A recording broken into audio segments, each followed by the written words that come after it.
그다음에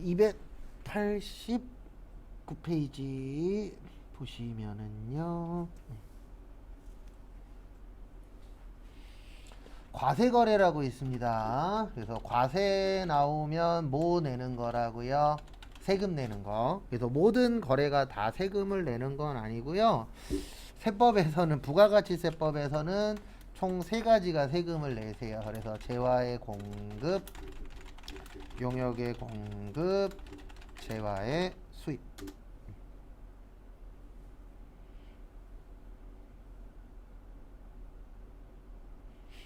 그래서 참고하시고요.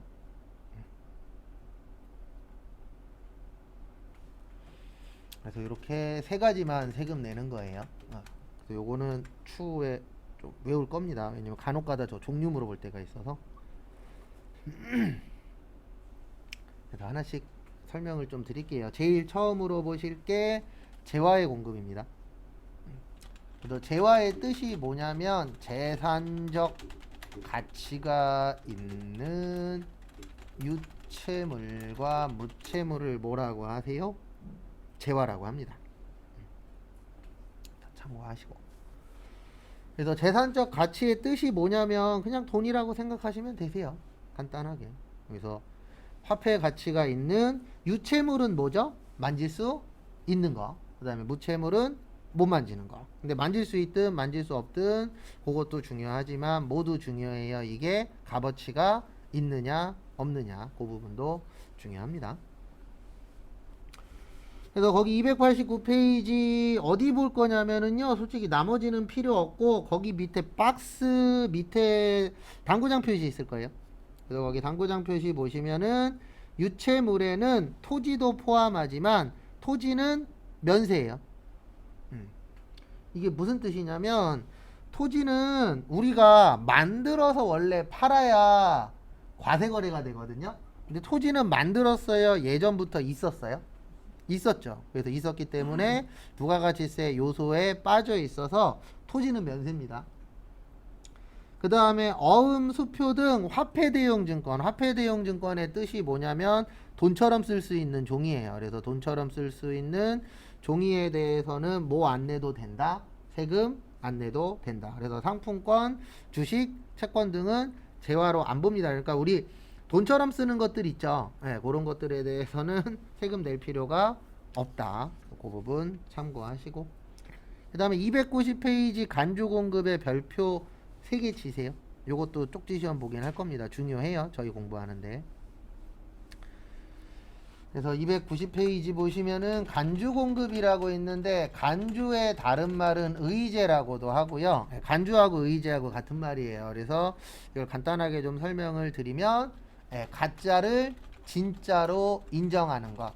요것을 간주 또는 의제라고 해요. 그래서 말은 안 되지만 만약에 법에서 핸드폰을 보고 요거는 핸드폰이 아니고 책상이야. 그러면 책상으로 인정이 되는 겁니다. 그래서 의제한다, 뭐 간주한다 그러면 진짜는 아니지만 진짜로 뭐 해주겠다? 인정해주겠다. 그래서 간주공급의 뜻은 진짜 공급이 아니에요. 진짜 공급 아닌데 법에서 무슨 공급으로 인정을 해주겠다? 진짜 공급으로 인정을 해주겠다. 근데 이런 제도가 왜 있냐면은요, 저것 때문에 있는 거예요.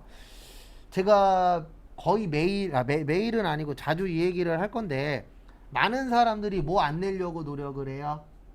세금 안 내려고. 그래서 이 간주공급 제도라는 걸 만든 이유가 뭐냐면, 이 법의 테두리를 높게 만드는 거예요. 그래서 어떤 효과를 내려고 하냐면은 사람들이 법의 테두리 바깥으로 도망가려고 그러잖아요. 그거를 끌고 오는 거예요. 그러니까 결론은 뭐냐면 세금 덜 내려고 하는 사람들이 어떤 액션을 취하잖아요. 그런 것들을 못하게끔 만들기 위해서 있는 제도가 간주제도입니다. 근데 진짜가 아니고 뭐라고요? 가짜예요, 이거는.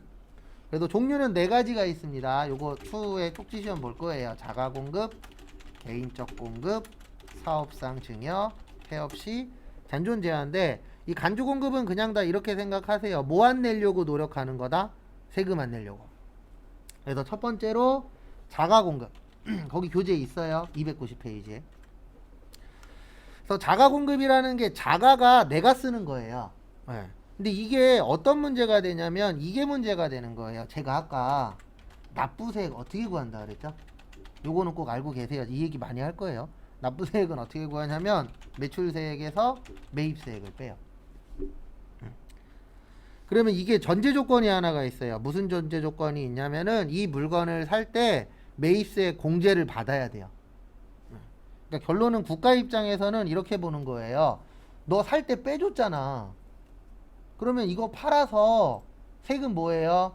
네. 라고 되어 있는 거예요. 왜냐면 국가 입장에서도 마이너스가 돼야 돼요? 플러스가 돼야 돼요? 플러스가 돼야 되겠죠. 근데 매입세액 빼줬는데 매출세액이 없대. 그리고 국가 입장에서는 마이너스가 됩니다.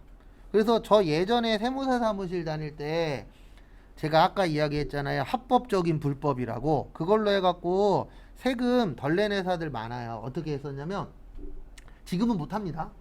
과거에 물건을 살 때 이렇게 사라 그랬어요. 처음에 물건 살 때는 세금계산서를 받아요. 그리고 결제할 때 뭘로 결제하냐면 카드로 결제해요. 그러면은 두 번 빼는 효과가 나타나요. 세금계산서로 한 번 빼고 카드로 한 번 또 빼고. 그러면 세금을 두 번 빼니까 세금을 많이 낼까요? 적게 낼까요? 적게 내겠죠. 근데 그게 왜 가능했었냐면 그 당시에는 법에 없었어요.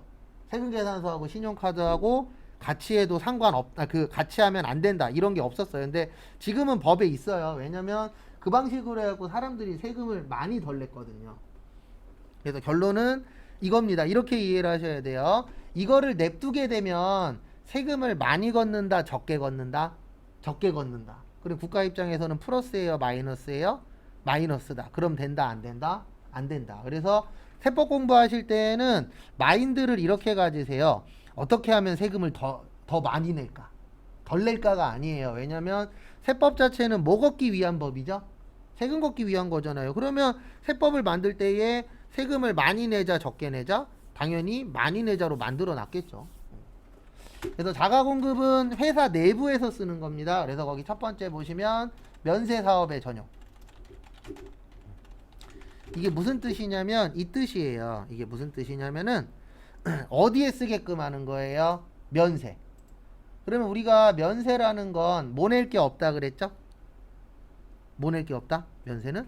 세금 낼 게 없어요. 왜냐면 세금을 뭐 받았으니까? 면제 받았으니까. 그럼 만약에 이거 면세에 쓰는 걸 냅두면 이런 문제가 생깁니다. 살 때는 매입세액을 빼는데 팔 때는 매출세액이 있다 없다? 없다. 왜요? 면제 받았으니까. 그러면 국가 입장에서 이거를 그냥 냅두게 되면은 어떤 효과가 나타난다고요? 뭐를 거둘 수가 없어요? 세금을 거둘 수가 없는 상황이 올 수도 있겠죠. 그래서 이런 부분 관련돼서는 국가에서 인정을 하겠다 못하겠다? 못하겠다. 그래서 첫 번째 면세사업 전용. 그 다음에 개별 소비세 과세 대상 승용차라고 되어 있는데요. 이게 무슨 뜻이냐면 1000cc 넘는 차. 1000cc 넘는 차량. 우리나라에서 1000cc까지를 경차라 그래요. 뭐라 그런다고요? 경차. 그래서 경차 아닌 차. 요런 차들이 이제 문제가 되는데 무슨 문제가 되냐면 우리나라 아시는 분들은 아시겠지만 기름 나요 안 나요? 안 나죠. 맞죠? 땅 넓어요 좁아요? 좁아요. 근데 뭐는 많죠? 차는 많죠. 그래서 앞으로 계속 뉴스에 나올 건데 이건 어쩔 수 없어요. 법이 뭐 같아서. 분명히 나 집주인인데 내 차를 댈 데가 없어. 그런 경우 많아요 적어요? 많아요. 근데 왜 그렇게 돼요? 차는 많아. 근데 땅덩어리는 좁아. 그리고 지하 파는 것도 다 돈이잖아요. 그러니까 지하를 너무 많이 팔면 집값이 너무 뭐예요 또? 비싸. 그러면 안 팔릴 수도 있잖아요. 그래서 그런 부분들 때문에 계속 문제가 현재도 되고 있고 앞으로도 문제가 되겠죠. 어쨌든. 그래서 우리나라는 땅도 좁고 그 다음에 기름도 안 나잖아요. 그래서 세법에서는 승용차를 싫어해요. 화물차는 괜찮아요. 왜냐면 화물차는 그거를 가지고 돈을 버는 거니까. 근데 승용차 같은 경우에는 이게 조그만 차 타도 되잖아요. 그래서 국가에서 무슨 차 타라고 많이 얘기를 하죠? 경차 타라고. 맞죠? 근데 왜 경차 안 타요? 일단 가격이 비싸요. 많이 올라갔어요. 풀옵션 하면은 경차 위에급하고 거의 비슷해요. 가격대가. 많이 올라갔어. 가격이. 그 다음에 제일 큰 거는 뭐예요? 위험해. 예. 그래도 저도 처음에 뭐 맨날 뭐 안전하다라고 하지만 솔직히 사고 난 거 보면 위험해요? 안 위험해요? 위험해요. 그래도 저도 솔직히 처음에 차 살 때 부모님이 조그만 거 중고차 사주셨는데 경차 사려고 그랬었어요. 원래는. 그랬더니 어머니가 극구 반대하시는 거죠. 왜냐면 사고 나면 크게 다칠 수 있다 없다? 있다. 그래서 경차 안 팔려요. 경차 잘 파는 방법 하나 있어요. 경차가 억수로 잘 많이 팔리게 할 수 있는 방법 하나 있어요. 모든 국회의원들이 그리고 모든 고위직 공무원들이 경차 끌고 다니는 거예요. 그러면 우리들도 마인드가 바뀌어요. 어떻게 바뀌냐면 국회의원이 경차를 타고 다니네? 경차 안전한가 봐. 이런 생각 해요 안 해요? 해요. 근데 제가 장담하는데 국회의원들한테 가갖고 경차 타세요 그러면 분명히 이렇게 얘기할 거예요. 나를 뭘로 보고? 나 국회의원이야. 국회의원이 경차 타야 되겠어? 이러면서 맨날 지들은 뭐라 그래요? 우리 보고 경차 타래. 그러니까 경차가 안 팔리는 거예요. 근데 어쨌든 법에서는 경차 관련돼서는 경차가 아니고 일반적인 승용차 관련돼서는 세금을 많이 내게끔 되어 있어요. 그 다음에 판매 목적 타사업장 반출. 이게 뭐냐면은 본지점 간의 거래예요. 간단하게 설명드리면 우리 그 사업하시는 분들 보면 좀 크게 하시는 분들은 본점도 있지만 뭐도 있죠? 지점도 있죠. 맞죠? 그래서 본점에서 지점으로 물건 갖다 주잖아요. 그래서 우리 백종원 씨가 TV에 나오면 많이 했었던 얘기가 자기는 사업까지 요리하는 사람이 아니다. 이런 얘기 많이 해요, 안 해요? 해요. 근데 진짜 그분은 사업가예요. 왜냐면 TV에 나와서 홍보 많이 해서 대리점 많이 늘렸죠. 지점들. 예. 많이 늘렸잖아요. 그렇게 해서 자기는 뭐 팔고 있는 거예요. 그분들한테 저거 팔고 있잖아요. 재료. 그래서 본인이 TV에 나와서 많이 얘기했어요. 자기는 재료상이라고. 재료 팔아서 돈 버는 사람이라고. 근데 이제 문제는 뭐냐면 이러면 안 된다는 거예요. 판매 목적으로 본지점 간에 거래했는데 이거 만약에 공짜로 줬대. 이걸 인정해줘 버리면 어떤 문제가 생기냐면은 사기치는 사람들 생겨요 안 생겨요? 생기겠죠. 우리가 일반적으로 만약에 내가 프랜차이즈 사장이야. 근데 지점에다가 물건을 무조건 공짜로 준대. 그러면 결론은 굶어 죽겠다는 얘기예요. 맞죠? 공짜로 줄 수 있어요 없어요? 없어요. 그래서 그 사이에서 그 재료 팔아서 돈 버는 거잖아요. 구조 자체가. 그래서 공짜로 주는 건 인정하겠다 못하겠다? 못하겠다. 왜요? 이거 팔아서 돈 벌어야 되는데 공짜로 주는 걸 인정해줘 버리면은 다들 뒷돈 받을 거예요. 어떤 식으로 뒷돈 받냐면은 진짜로 물건 팔았는데도 국가한테는 뭐라고 얘기하는 거예요? 우리 공짜로 줬는데요. 이래놓고선 뒷돈 받을 수도 있다 없다? 있다. 그래서 인정을 못하겠다 라고 되어 있습니다. 참고하시고. 그 다음에 두 번째 개인적 공급. 개인적 공급은 말 그대로 개인적으로 주는 거예요. 그래서 이런 일이 발생할 수 있습니다. 어떤 일이 발생할 수 있냐면 내가 만약에 컴퓨터 판매회사 사장이에요. 근데 친척애가 대학교를 졸업했어. 그러면 컴퓨터 한 대 줄 수도 있어요 없어요? 있어. 이런 거 인정 못 하겠다는 얘기예요. 왜냐면 이런 걸 인정해줘 버리면 이런 나쁜 생각을 하는 사람들이 생긴다니까요. 어떤 생각을 하냐면 진짜로 팔았는데 돈은 뒤로 받는 거예요. 다른 계좌로. 그 다음에 국세청에서 조사 오면 이렇게 얘기하는 거죠. 친척이 줬는데요? 누구 줬는데요?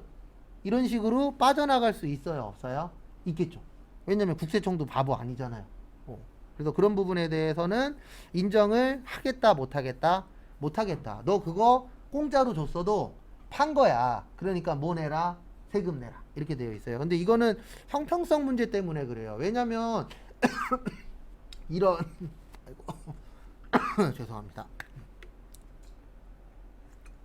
이런 불법들을 인정해줘 버리면 어느 바보가 합법적으로 살겠어요? 불법으로 살지. 왜냐면 불법으로 살면은 돈을 더 많이 벌 수 있어. 그러면 저래도 합법적으로 안 살아요. 왜냐면 우리의 목표가 행복하게 사는 건데 행복하게 살려면 뭐가 필요해요? 슬프지만 돈이 필요하잖아요 솔직히.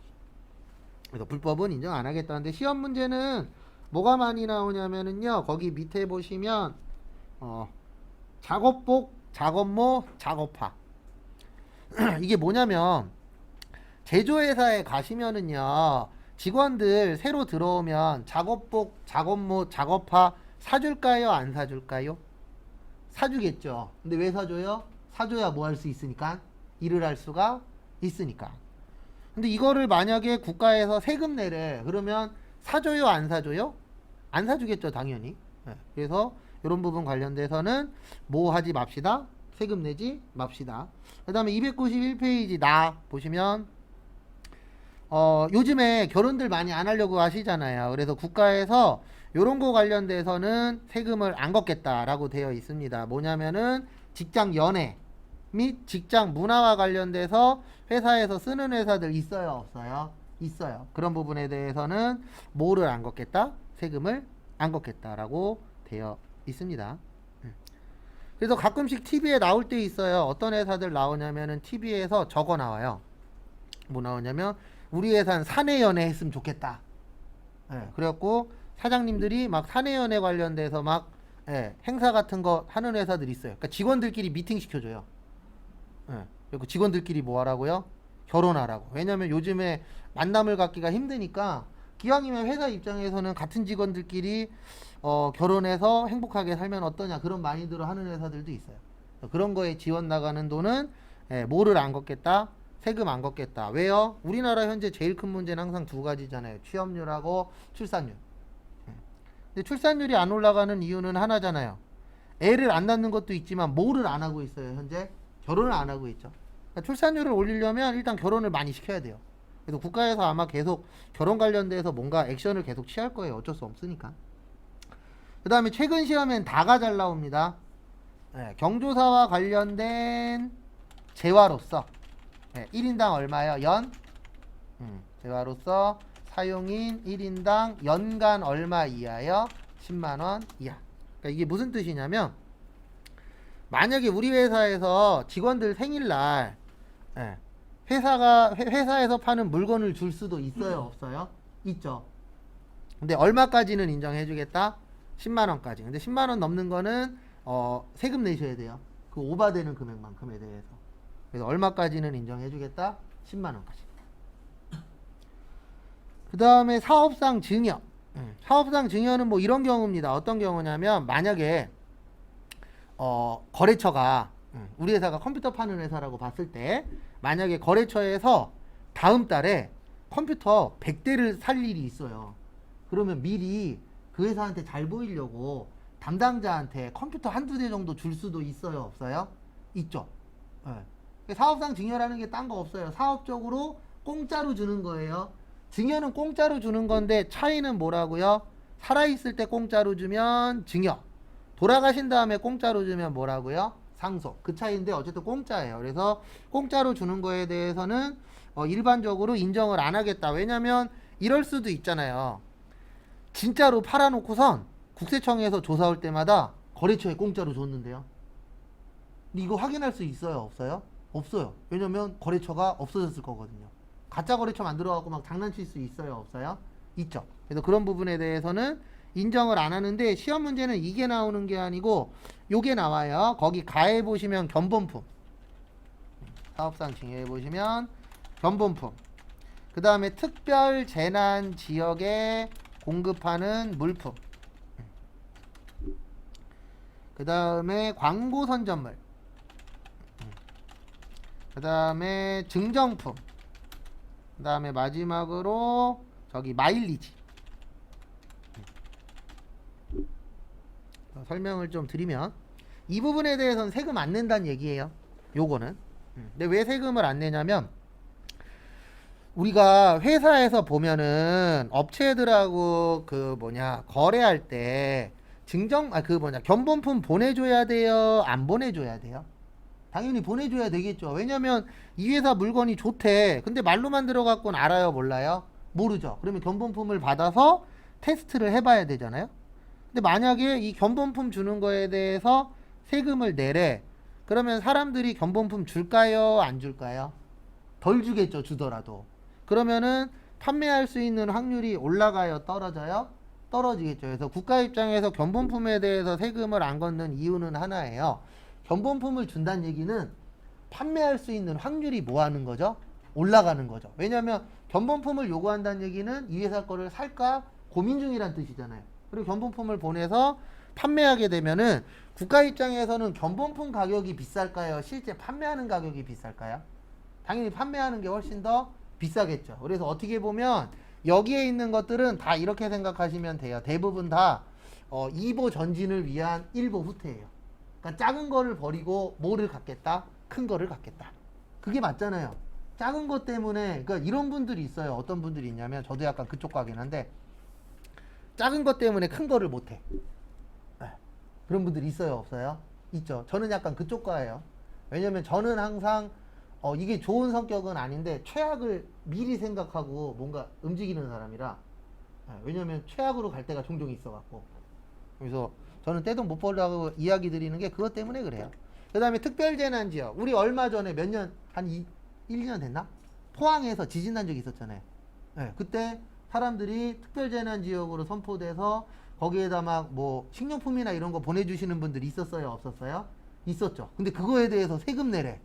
못 보내주잖아요. 그러면 그래서 이런 부분에 대해서는 뭐 안 내도 된다? 세금 안 내도 된다라고 되어 있고요. 그 다음에 광고 선전물 이거 대표적인 게 뭐냐면 우리 화장품 가게에 보면은 거기에서 이제 호객행위 하잖아요. 지금 오면은 뭐 주겠다. 아니면은 이제 저기 뭐냐 지하철이나 이런 데 입구에서 보면은 막 이런 거 나눠주시는 분들이 있어요? 없어요? 있죠. 그거 왜예요? 실질적으로 그렇게 해서 팔면은 더 많이 가질 수 있잖아요. 근데 솔직히 광고 선전물로 나가는 돈은 엄청나게 크진 않죠. 근데 요즘 들어서 좀 슬픈 게 이건 어쩔 수 없는 겁니다. 경기가 안 좋으니까 과거에는 그 광고지 줄 때 거기에 사탕이라도 하나씩 집어서 줬는데 요즘엔 광고지만 줘요. 맞죠? 물티슈 받기는 하늘의 별 따기가 돼버렸고 예전에 경기 좀 괜찮을 때는 물티슈로 광고 선전 많이 했었잖아요. 근데 지금은 솔직히 물티슈 받기도 힘들어요. 한 1년에 한두 번 받나? 받을까 말까? 그만큼 경기가 안 좋다라는 얘기입니다. 그래서 저는 경기 볼 때 저걸로도 보거든요. 조만간 명절이죠. 그러면 전 뭘 보냐면은 명절 때 사람들이 뭐 들고 다니나도 봐요. 선물을.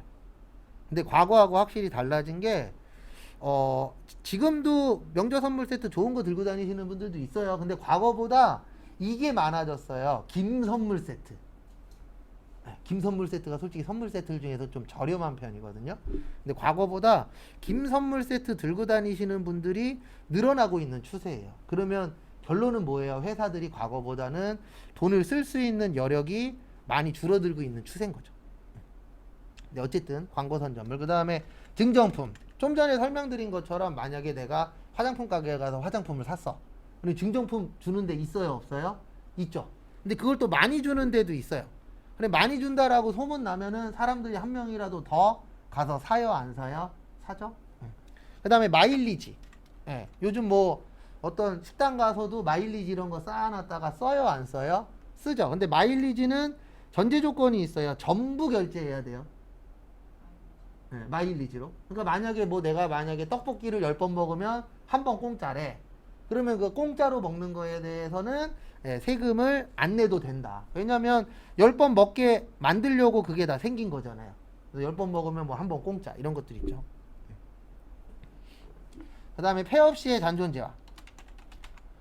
제가 아까 망하는 것도 돈이 필요하다 그랬잖아요. 그게 이것 때문에 그래요. 망하면은 우리가 망하는 이유는 하나잖아요. 장사가 잘 돼서? 아니죠. 장사가 뭐 해서요? 안 돼서.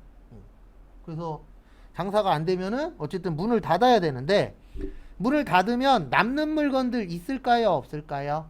있겠죠. 그 남는 물건에 대해서도 세금을 내셔야 돼요. 그래서 폐업 시에 잔존의 뜻이 뭐예요? 남아있는 거. 그래서 남아있는 물건에 대해서도 뭐를 내라? 세금을 내라. 이러면 또 이제 나쁘게 생각하시는 분들도 있는데 이거 왜 내라고 하냐면은요. 이거 형평성 문제예요. 만약에 이거 관련돼서 세금을 낼 필요가 없으면 저희가 지금 이렇게 열심히 일을 할 필요가 없어요. 어떻게 하면 돈 벌 수 있냐면은요. 일단 회사를 차려요. 물건을 왕창 사요. 폐업해요. 그럼 세금 안 내도 되잖아요. 그럼 폐업한 다음에 그 물건을 남들보다 어떻게 파는 거예요? 싸게 파는 거예요. 왜요? 난 세금 안 내도 되니까. 그래서 이건 어떻게 보면 형평성 문제예요. 왜냐면 이거 세금 안 내도 된다 그러면은 악용할 수 있어요, 없어요? 있죠. 근데 국가 입장에서 봤을 때는 이거를 얼마에 팔든 어쨌든 세금을 냈어. 그러면 국가에서는 싸게 팔든 비싸게 팔든 신경 쓸 게 있다, 없다? 없다. 그리고 대부분 폐업한 데들 거는 비싸게 팔리지도 않잖아요. 안 팔려서 폐업한 겁니다. 그래서 그런 식으로 네 가지 나누어져 있는데 요거는 쪽지 시험으로 좀 외울 거예요. 왜냐면 시험 문제가 종류 물어봐요. 좀 외울 거고. 그 다음에 291페이지 밑에 보시면 재화의 공급으로 보지 않는 것이라고 되어 있는데 이렇게 이해하세요. 세금 안 내는 거. 그래서 세법에서 안 본다. 그 얘기는 뭐 안 내도 된다? 세금 안 내도 된다로 이해하시면 될 것 같아요.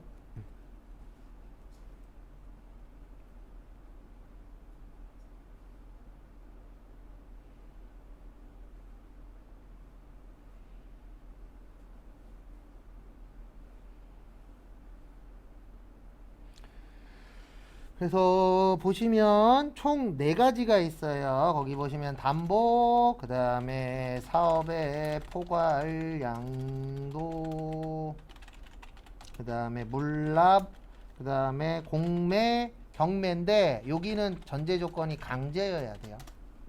그래서 하나씩 설명을 또 드리도록 하겠습니다.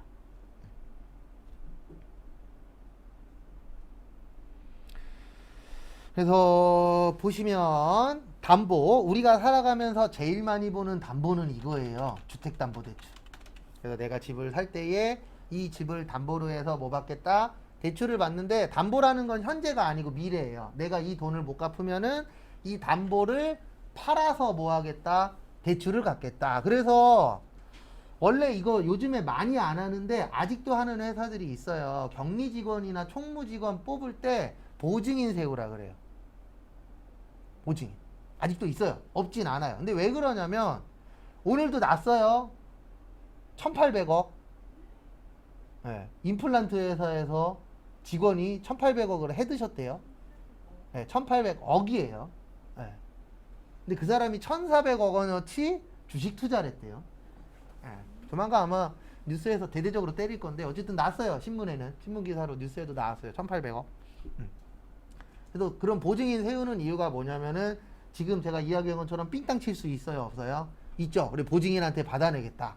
그래서 아직도 일명 인보증이라고 하는데 사람한테 보증 세우는 회사들이 종종 있어요. 그러면 그 회사를 꼭 나쁘게 볼 수는 없는 게 그 회사에서 기존에 사건 사고가 터졌거나 아니면 사장님 주변에 있는 회사에서 사건 사고가 터진 거예요. 근데 요즘엔 많이 안 합니다.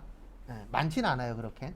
근데 어쨌든 담보라는 거는 미래에 잘못됐을 때 하는 거거든요. 그러면 현재 사고 판 거는 있을까요? 없을까요? 없겠죠. 그러면은 현재로서는 세금 낼 게 있다 없다? 없다. 그래서 담보는 세금 낼 게 없어요. 왜냐면 아직 확정된 게 아니니까. 대신 미래에 잘못되면은 요거 팔아서 뭐 하겠다? 돈 갚겠다.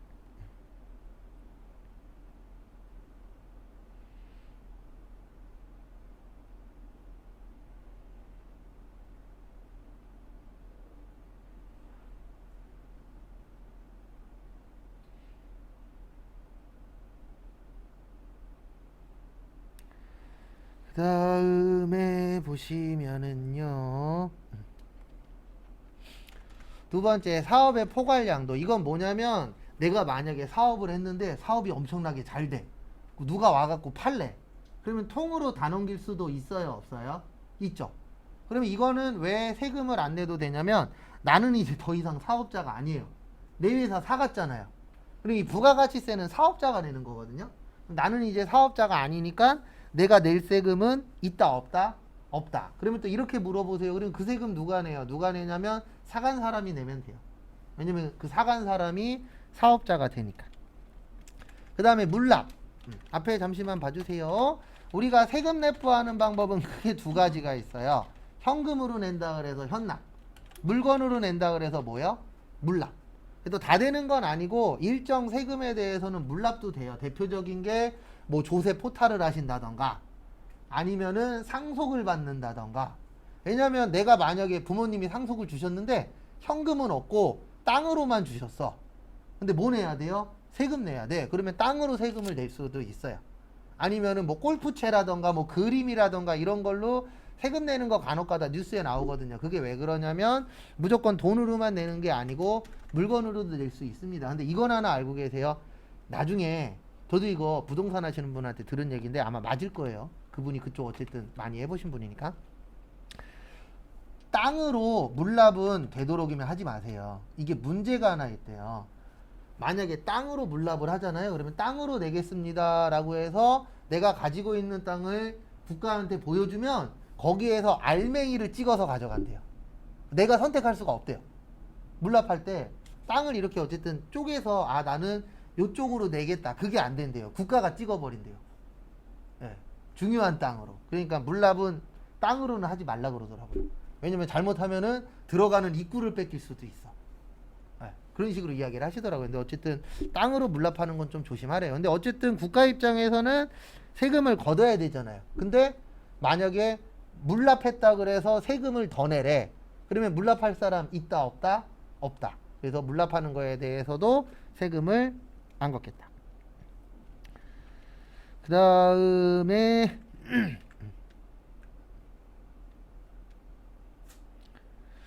여기 보시면은 공매 경매 요거는 강제여야 돼요. 그러니까 우리가 일명 무슨 딱지라 그러죠? 빨간 딱지라 그러죠? 네, 그래서 빨간 딱지 같은 거 붙으면은 강제로 팔리잖아요. 그러면 여러분들 생각을 해보십시오. 강제로 팔리면 지금 내 기분이 좋을까요? 나쁠까요? 나쁘죠. 근데 국가에서 와갖고 강제로 파셨죠? 세금 내세요. 그러면 거기 가갖고 머리끄댕이를 자꾸 싸워야죠. 맞죠? 기분도 지금 안 좋아 죽겠는데 모두 내래요. 세금도 내래. 내가 팔고 싶어서 판 것도 아니잖아요. 그러면 이런 부분에 대해서는 세금을 거두려면 거둘 수는 있는데 세금 걷기가 쉬울까요? 어려울까요?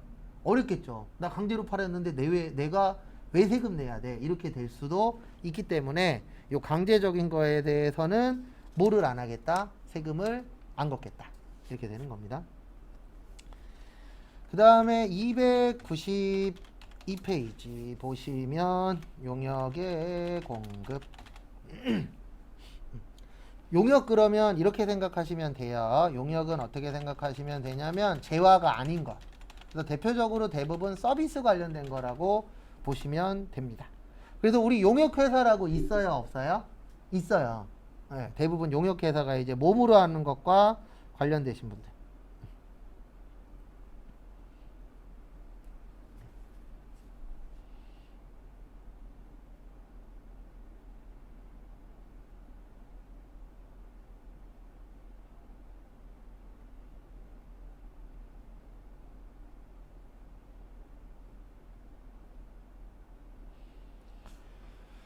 그 다음에 다음 것도 보시면 요걸 봐야 돼요. 거기 밑에 보시면 용역의 공급으로 보지 않는 것.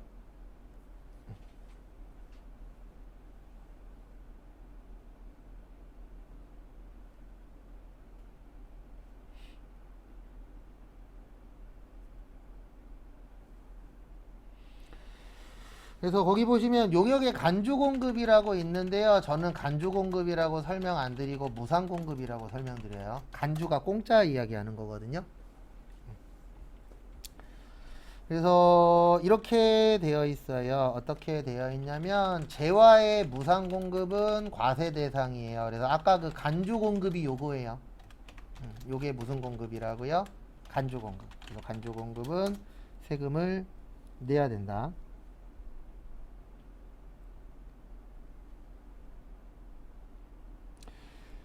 그 다음에 용역의 무상공급은 세금 안 내요.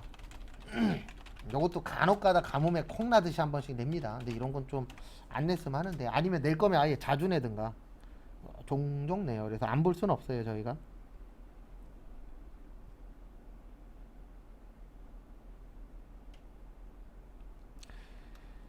그래서 이게 무슨 뜻이냐면은요. 요거는 이제 과세 대상이 아니에요. 그러니까 용역이라는 게 몸으로 하는 겁니다. 서비스. 그래서 만약에 여러분들 내가 만약에 도배를 해요. 뭐를 해요? 도배. 그 도배를 열심히 하고 왔는데 그날 저녁에 연락이 온 거예요. 요 방 마음에 안 드니까 다시 해주세요. 공짜로 가서 다시 일했어. 근데 그러고 한 달 후에 국세청에서 전화 와갖고 공짜로 일하셨죠? 세금 내세요. 그러면 화 나요, 안 나요? 나죠. 공짜로 일했는데 뭐까지 내래요? 세금까지 내래. 네. 그러면 이거 세금 걷기 쉬울까요? 어려울까요? 어렵죠. 왜냐하면 공짜로 일한 거에 대해서 얼마 내라라고 책정하기가 쉬워요, 어려워요? 어려워요. 왜냐면 나는 돈도 못 받았어. 가서 무료 봉사도 했어. 근데 그거에 대해서 세금 내래. 그러면 반대하는 사람들이 훨씬 더 뭐 할 거예요? 많겠죠. 그래서 세금을 안 걷는데 하나만 걷어요. 단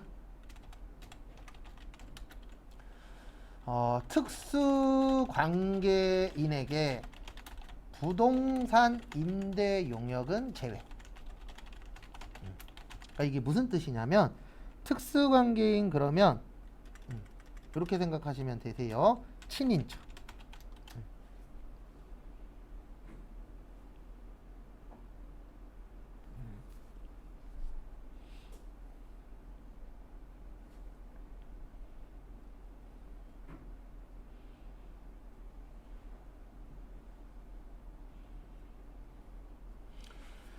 그래서 이런 경우입니다. 어떤 경우냐면 내가 만약에 강남의 건물주예요.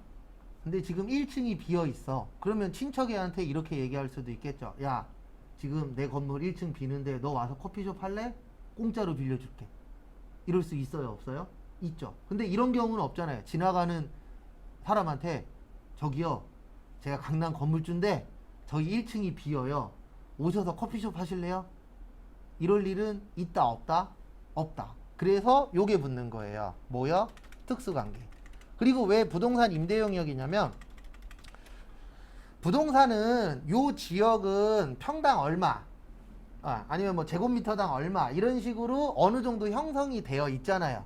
그러면 금액도 어느 정도 책정하기가 쉬울까요? 어려울까요? 쉽겠죠. 공짜로 줬다고 하더라도 여기는 요 정도 평수면은 아니면 요 정도 크기면은 이 정도 월세가 나오더라. 이런 거 있어요, 없어요? 데이터가 있죠. 그러면 세금을 걷었을 때에 반대급부가 그렇게 셀 수가 없어요. 왜냐면 여기 얼마고 너 이거 공짜로 주면 안 된다라는 거 알지 않느냐. 이런 식으로 이제 대화가 가능하니까. 근데 전제 조건은 누구라고 나오는 거예요? 특수관계. 친인척. 그래서 친인척한테는 공짜로 줄 수도 있지만 진짜 지나가는 사람한테 한번 해보세요. 저기요, 제 건물주인데 그러면 바로 112나 119에다 전화할 거예요. 이상한 사람이 나한테 이상한 얘기하고 있다고. 맞죠? 그래서 요거는 특수관계인이라는 거 참고하시고. 그 다음에 저기 293페이지 재화의 수입이라고 있는데 요거는 그냥 일반적인 수입하고 비슷하니까 특별히 보실 건 없어요. 그 다음에 거기 293페이지 밑에 보시면 밑에 박스 있습니다. 주된 거래에 부수되는 공급. 그 옆에다가 요렇게 하나만 적어주세요. 주거래 우선주의.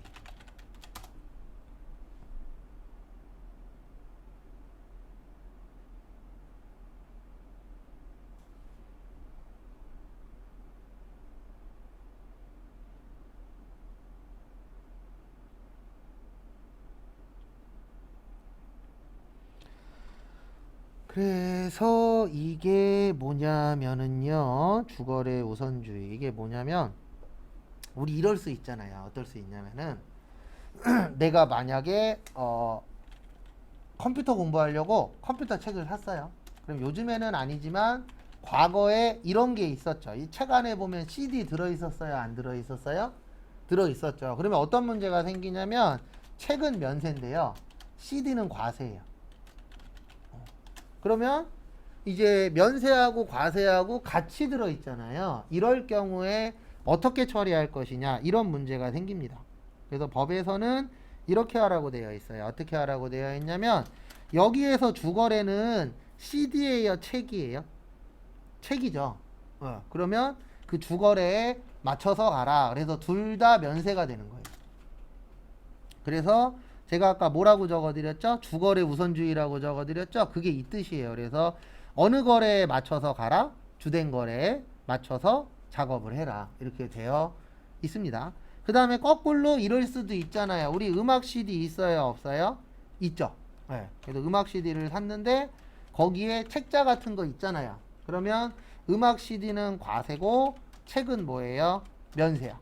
그럼 이럴 때에는 둘 다 뭐가 되냐면 과세가 돼요. 왜냐면 음악 CD가 주예요? 거기 안에 들어있는 책자가 주예요? 음악 CD가 주죠. 그래서 어떤 게 주거래냐 거기에 따라서 작업한다. 그래서 무슨 주의라 그래요? 주거래 우선주의라고 표현을 합니다. 그거는 참고를 좀 해주세요. 시험 문제 2번 나왔어요. 참고로 여러분들이 100회걸요 아마.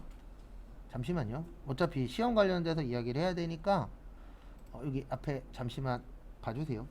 그 뒤에 거는 어차피 잠깐 쉬었다 해야 되니까.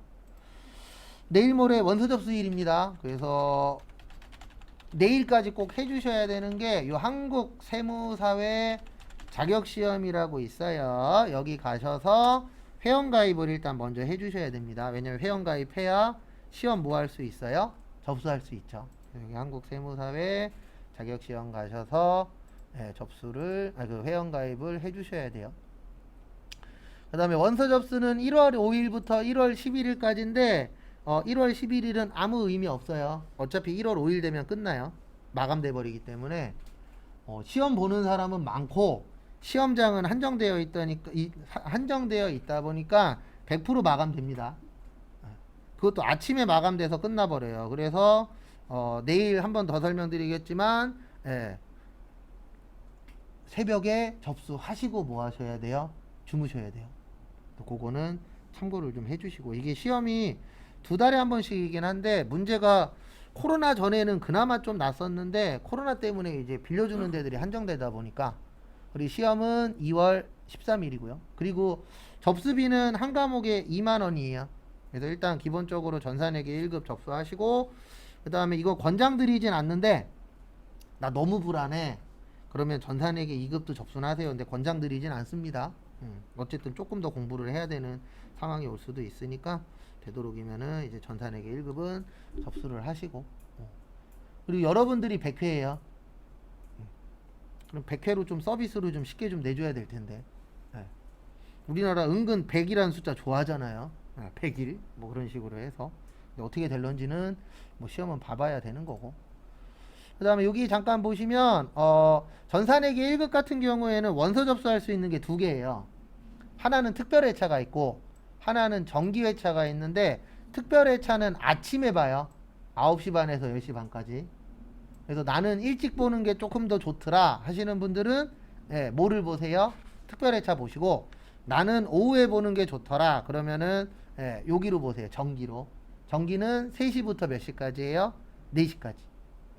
전산회계 1급만 이렇게 되어 있어요. 근데 왜 1급만 이렇게 되어 있냐면 1급 보시는 분들이 너무 많아서 이거 2번에 나누어서 볼 수 있으니까 거기 중에 접수하시고. 근데 이건 있습니다. 특별을 눌렀는데 특별이 안 눌러져. 그러면은 접수 마감된 거예요. 특별 시험은. 그러면 그때는 무조건 정기로 가셔야 되고, 둘 다 안 눌러져. 그러면은 접수 완전히 끝난 겁니다. 그거는 참고하시고. 그 다음에 시험장 종종 물어보시는데, 시험장은 이거 원서 접수 해봐야 알아요. 원서 접수 해봐야 되는데 웬만하면은 원서 접수할 수 있는 데가 저기 인천여상, 동인천역 쪽에, 동인천 쪽에 인천여상 있고, 그 다음에 인하공전은 웬만하면 뜨더라고요. 그 다음에 혹시 저쪽 연수동 사시는 분들은 저기 그 어디냐, 문학구장 옆쪽에 문학정보고라고 있어요. 거기에서 보고, 그 다음에 뭐 지금 안 계신 걸로 알고 있는데 서구 쪽은 하나밖에 없어요. 저기 그 세무고라고 옛날 부평여상, 그래서 서구 쪽으로 이사가서 거기 있고, 그 다음에 한 6, 7개 정도 뜰 거예요. 그리고 부천까지 하나로 엮여져 있어요. 그러니까 하나 알고 계셔야 되는 게, 시험장이 마무리되면 제일 밑에 무작위가 있어요. 랜덤. 그거를 누르시면은 부천까지는 아마 적용이 될 거예요. 인부천으로 엮여 있거든요. 그래서 부천 거기까지니까 아마 제일 멀리 가시게 되면 부천까지 갈 수도 있는데, 이게 참 선착순이라 보니까 저도 뭐 100% 여기가 맞다 여기가 안 된다 이렇게 설명드릴 수는 없어요. 그래서 이게 문제예요. 첫날 땡땡시부터 열려요. 여기 써있죠? 00시부터 마지막 18시까지인데 이건 아무 의미 없어요. 아 그리고 올랐구나.